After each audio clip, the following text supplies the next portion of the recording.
What's going on, YouTube? I'm here again and talking about how to save money if you have low income. Now, it's no surprising that I'm making one of these videos, but I would like to say this. On a lower income, debt burns what little margin you have faster than Cruella de Vil's cigarillo. If you're forking over $400 a month on student loans, credit cards, or car payments, that's $400 you can't put towards saving, investing, or even breathing a little easier at the end of the month. And Like and subscribe to my videos and stay tuned for more videos like this. And let me tell you a story. I haven't always been wealthy. I haven't always done well. And this is what I have to tell you. Just because you have a low income does not mean you won't retire a millionaire. And I read an article from this janitor that he worked as a janitor and he ended up donating on his deathbed $8 million. This janitor had a secret, and when he died, the world was shocked. Ronald Red was a quiet man, a gas station attendant, a janitor, nothing special, or so everyone thought. He lived in a tiny two-bedroom house he bought for just $12,000, worked 25 years at a gas station, swept floors at JCPenney for 17 years, never remarried after his wife passed at 50. Just a normal, low-key life. Then, in 2014, at the age of 92, Ronald Reed passed away. And that's when the truth came out. This humble janitor was secretly worth over $8 million. And this is the article right here on the screen. And that should tell you, it's not about your income so much as how much you can save and invest your money. At the end of the day, it doesn't matter how much money you have. If you can't invest, you can't save, you won't have anything. And saving money on a low income could feel impossible. I understand this. Like if you're unhappy with your life, it is a very easy assumption to make that if you had more money, a bigger house, a better car, whatever it might be, things would be better. And it's a lie we tell ourselves, of course. Because here's the truth. So much of spending is a psychological itch that you're trying to scratch. And that manifests in so many different ways. For example, if life is a competition, it doesn't matter how well I'm doing, it matters how well I'm doing relative to you. And the most tangible way to do that is through material stuff. I was reading some funny stats. They say that if you win the lottery, the probability of your neighbor going bankrupt increases. It's an amazing statistic. So be careful who you socialize with, because you're going to anchor to them as a baseline level of success and happiness. So is it wrong to buy a Rolex? Absolutely not. But when it's controlling your personality, it's no different than any other addiction where it's forcing you to do things that you otherwise don't want to do. And when every dollar is already spoken for with a few simple strategies through, you can start building saving cushions faster than you think. And here's a guide to help you so that you understand this. You're making 50 grand a year in today's economy. That's not a lot. 50 grand a year is not as much as you really need to feel like you don't have the boot on your throat. As you're looking to save money, you've also got to look at, well, what can I do to earn more money? If you're an employee, maybe it's picking up more shifts. If you work in sales, maybe it's actually getting better at it. If you're a business owner, well, you've got the keys to the kingdom. And I'm here to try to help you. You don't have to follow all these 12 tips, but hey, 1 or 2, 3, 4, maybe even all 12 might help you out to grow your wealth. And that's what my goal is to make these videos so I can help people with their finance. And hey, if I get views on it, awesome. As long as I can help one person, that's all I care. Now, here's the first tip I got for you. You need to understand your finance first. The first step of saving money is to have an understanding of your finance. And here's a few suggestions for you. $1,000 in an emergency fund, which, believe it or not, Dave Ramsey, is not even close to enough money. And many people have come on the show and they did the $1,000 emergency fund and then they ended up in a worse situation than they were. Start by listing your income source and money expenses. This is including rent, utility, grocery, transportation, or any other recurring subscription or debt that you have. Number 2, review your savings and emergency fund. At the end of the day, have a clear understanding how much you have to have in your emergency fund. This gives you a clear picture of saving goals and already have it in mind and have it in place. Not everyone needs the exact same emergency fund. Some people have multiple stream of income like I do, and you really don't need that big of emergency fund because you don't rely on just one income. Now, if you rely on one income, you need a bigger emergency fund just in case you lose that income.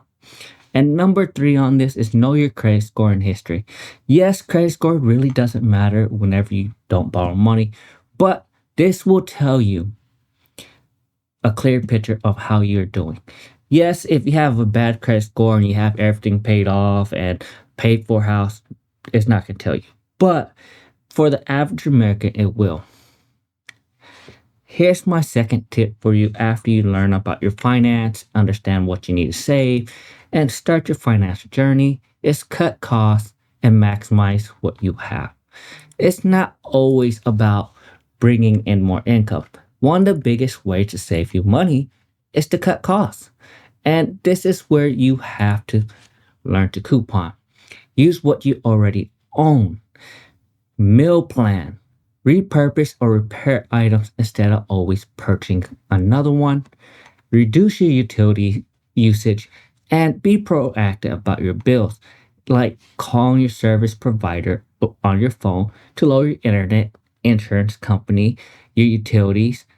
And if you're a long-term good customer, they don't want to lose you, so they will find a way to keep you. And that's the trick on lowering your expenses. Number 3 tip I got for you is use a tool to stay on track. Yes, I understand you might have it all up in here, but you know how hard to keep track of that for everyone? The best thing to do is get a budgeting app. Smart Dollar or one of these other free apps. Just go ahead and do it. And the other thing you should do is enable bank alerts. If it hits a over limit of a certain amount of money, if you're avoiding overdraft and overspending. If you don't want to use an app, you can take advantage of Google Sheets to do all this and do a DIY, and it's fine. And without any doubts, if you have issues, add a subscription manager.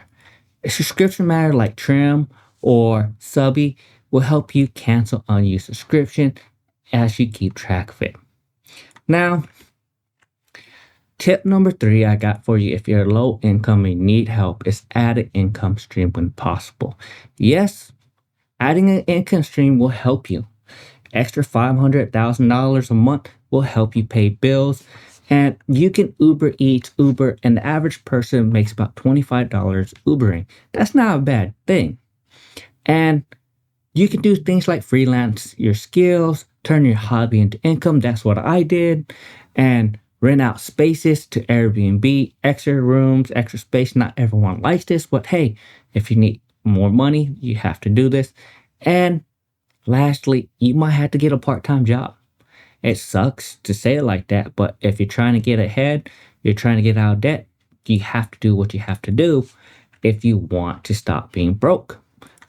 Now, my next tip for you is make saving automatic and sustainable.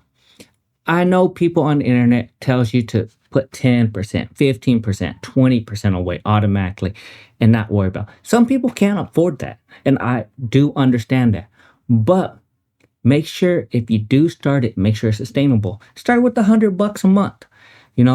Direct deposit part of your paycheck into a Roth IRA, individual, HSA, or even your 401k. Start small and eventually increase it. And that's how you get into a good saving habit when you automate it. And it's something sustainable that is very unnoticeable. Because let's say you don't notice that $100. In 2-3 months, you increase another $100. And you get to the point where you're like, this is easy. I can do it. And this is why I tell you, make it sustainable and start small. Now, if you're really on a very low income, you might have to reach out for extra help from the community or the government for support. You make only $20,000, $30,000 a year, you might qualify for this. And this is why I tell you, hey, don't be scared to reach out for help. Don't be too proud. you're needing help. There's stuff like housing assistant program, free financial counseling, and utility assistant programs. There's all these type of programs. Now, my next tip for you is small saving goals versus weekly versus monthly. Not sure how much money you can save, but start with a daily saving goal, a weekly saving goal, a monthly saving goal, and slowly increase it. And that's how you start. It's not that hard, but you need to start somewhere. And a quick tip to save you $100 a week could be skipping out on takeout and eating at home. Sticking to a grocery list and use it what's in your pantry. Carpool to work. Do your own nails or wash and groom your own dogs.